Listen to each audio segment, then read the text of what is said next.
Тук сме с господин Доков, който е изпълнителен директор на ЕГТ Груп. Те току-що спечелиха награда за платформа на годината. Господин Доков, какво означава тази награда за вас? Първо да благодаря, че спечелихме тази награда. Високо оценяваме това, което се случи. Какво означава за нас? Това означава един много голям труд, който вложихме, много време, много енергия.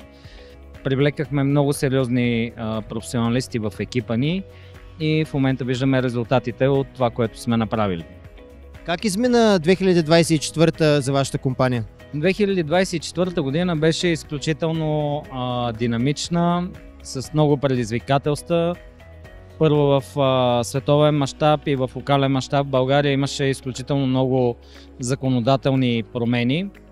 Относно свързаното с наградата, ние имахме много сериозни цели за тази година. Това беше да може да адаптираме нашата платформа и да бъдем лайв в Мексико и в Бразилия, тъй като Бразилия в момента е един от най-големите пазари, които от тази година се отвори. И аз съм щастлив да кажа, че вече в края на годината ние успяхме и с двете цели. Имаме лайв инсталации в Мексико и в Бразилия, което благодаря на нашия екип, че се справиха с наистина това голямо предизвикателство. Какви са целите ви за следващата 25-та година, която настъпва?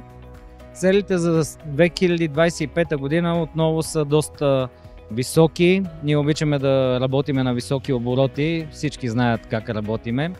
Съответно разширяване на пазарите, които се намираме и допълнителни адаптации към още доста много пазари.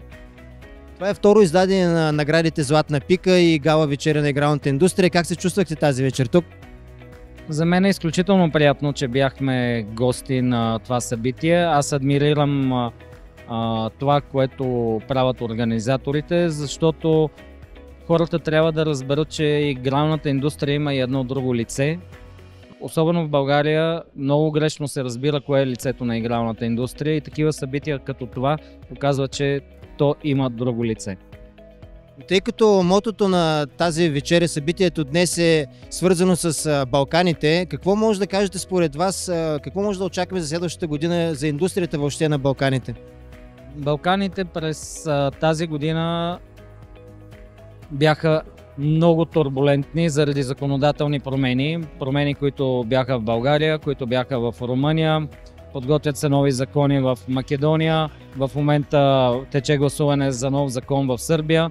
За жалост предстоят и нови промени законодателни от тук нататък, което води до изключителна нестабилност на Балканите и води до това, че инвеститорите не се чувстват сигурни да инвестират на място, където няма едни твърди закони, които да не се променят през 4 до 5 месеца. И накрая, какво може да пожелаете както на вашия екип, така и на хората, които гледат това интервю? Искам да пожелая на всички, тъй като идват коледните празници, преди всичко любов, хармония и нека всички бъдем смирени. Благодаря, желая ви успех!